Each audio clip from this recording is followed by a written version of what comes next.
ஆண்டவராகிய இயேசு கிறிஸ்துவின் விலையேறப்பட்ட பரிசுத்தமுள்ள நாமத்தில் அன்பின் வாழ்த்துக்கள். இந்த காலைகளை சந்திப்பதில் மகிழ்ச்சி அடைகிறது. நாள் உங்களுக்கு ஆசீர்வாதமாய் மாறும். ஆமென். ஒரு தேவனுடைய வார்த்தையை நான் வாசித்து தியானிக்கலாம். எரேமியா 33:3.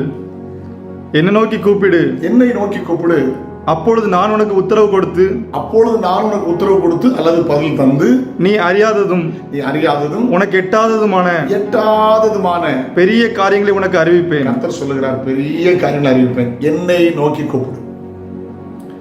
இப்போ நம்முடைய நாட்டில் மினிஸ்டர் இருக்காங்க, ஜனாதிபதி இருக்காங்க. எப்போ ஒரு சூழ்நிலையில ஒரு மினிஸ்டர் நெருங்கி பழகி அப்படி போஸ்டர் நம்பர் இருந்து உங்களுக்கு என்ன ஆபத்துனாலும் இந்த நம்பருக்கு நான் கூப்பிடுங்க, எப்போனா நான் அட்டன் பண்ணுவேன்னு சொன்னேன், கூடாமல் இருப்பீங்களா? ஆண்டவன் நல்லவர். நான் ஒரு முறை இந்த தேசத்தில் பிரபலியமான ஒரு பெரிய ஒரு பரிசுத்தவான் இந்த கேம்பஸில் ஒரு வாலிபர் முகாமில் பிரசங்கம் பண்ண போயிருந்தேன். ஆண்டவன் நல்லவர். அப்பொழுது அந்த பரிசுத்தவான் தேவ மனிதர் அங்கே இருந்தார்.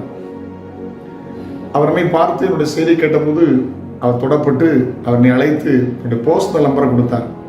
சாம், நீ எப்போனாலும் நீ கூப்பிடு, நான் உனக்காக ஜெபம், எனக்கு நீ ஜெபம் பண்ணணும். அது பிற்பாடு நான் 2 முறை அன்பு தகப்பன் நான் பேசியிருக்கிறேன். பர்சனல் நம்பர் தந்து பொதுவாக சொன்னாங்க, அப்படி யாரையும் கொடுக்க மாட்டாங்க, உங்களை தொந்தரவாக இருக்கும்போதுக்காக உங்களுடைய தனி நம்பரை யாரும் கொடுக்க மாட்டாங்க. பாருங்க, தந்த உடனே நான் அதை தொடர்பு கொண்டு அவங்கள 2 முறை பேசினேன். ஆண்டவர் நல்லவர். Praise the Lord. பாருங்க, ஆண்டவர் ஒரு 333 ஒரு கோட் நம்பர் தந்திருக்கிறார். சில பாருங்க, அவசர உதவிக்கு போலீஸ் நம்பர் 100, அது மாதிரி 333 ஆண்டவரை நோக்கி கூப்பிடுகிறதற்கு 333 என்னை நோக்கி கூப்பிடு, நீ அறியாததும் எட்டாததுமான பெரிய காரியத்தை நான் செய்வேன்னு ஆண்டவர் சொல்றேன். அம்மா அன்னைத்தரசா வளர்ந்து வந்தபோது 300 பேருக்கு மதிய உணவு தேவைப்பட்டது. இப்போ சிறுவரில் இருந்தது. கொஞ்சம் அன்னைக்கு சமையல் பொறுப்பில் இருந்த சகோதரி, அந்த அருள் சகோதரி கிச்சனில் போய் பார்த்தா கொஞ்சம் சப்பாத்தி மாவு மட்டும் தான் இருக்கு, வேறு ஒன்றும் இல்லை. அம்மாட்ட போய் சொன்னாங்களா, எப்படி சாப்பிட ஒன்றுமே இல்லை, என்ன செய்ய? ஆண்டவர் நல்லவர். அவன் சொன்னாங்களா, நீ தான் பொறுப்பு, இன்சார்ஜ் நீ தான், இந்த வாரம் ஃபுல்லாக நீ தான் பார்க்கணும். அந்த சிற்றாலயத்தில் போய் ஜெபம் பண்ணி கர்த்தர் வழிகளை திறப்பார். இவன் அங்கே போய் ஜெபிக்காரன். ஆண்டவரே, சிறுவர் இல்லம், அனாதை இல்லம், ஒரு 300 பேர் சாப்பிடணும், சாப்பாட்டுக்கு என்ன செய்யணும்னு தெரியாது, ஆண்டவர் வழிகளை திறக்கிறாங்க. ஆண்டவன் நல்லவர். ஆமென். நடந்த சம்பவத்தை பார்த்தீங்கன்னா நாங்கள் அப்படி தான் நடந்துச்சு.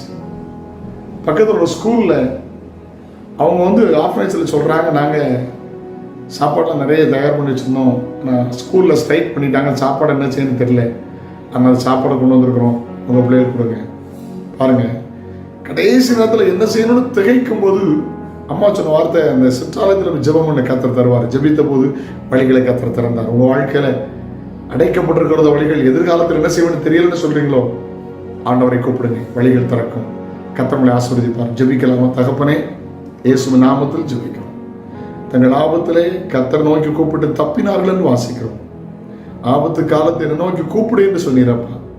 ஆண்டவரை உம்மை நோக்கி கூப்பிடு, நம்முடைய பிள்ளைகளுக்கு பதில் தான். ஆசீர்வதி. இயேசுவின் நாமத்தில் ஜெபம் கேளு பிதாவே. ஆமென். God bless you. Have a nice day. நாளை உங்களை சந்திக்கிறேன்.